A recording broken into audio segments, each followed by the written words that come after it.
Ces festivités n'auraient pas été possibles sans la mobilisation de milliers de donateurs. Oui, la reconstruction a été intégralement financée par les dons. Vous vous en souvenez, dès les heures qui ont suivi l'incendie, un élan de solidarité rarement observé s'est produit. Parmi les donateurs, des anonymes, mais aussi des milliardaires. Certains seront d'ailleurs présents ce soir. Barthélémy Philippe, on peut dire que l'opération mécénat a connu un incroyable succès.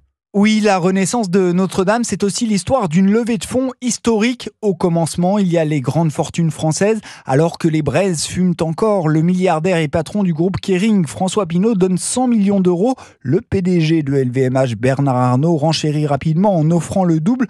Puis la famille Bettencourt-Meyer, propriétaire de L'Oréal, s'aligne. À eux trois, ces donateurs font tomber la barre des 500 millions d'euros.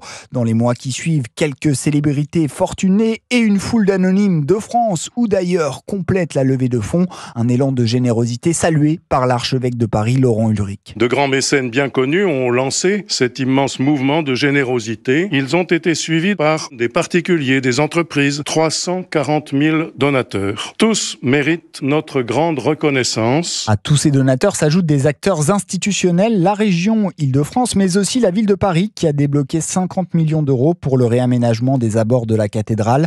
Pour la dernière touche du chantier du siècle, les travaux débuteront l'automne prochain. Barthélémy Philippe du service économie d'Europe 1.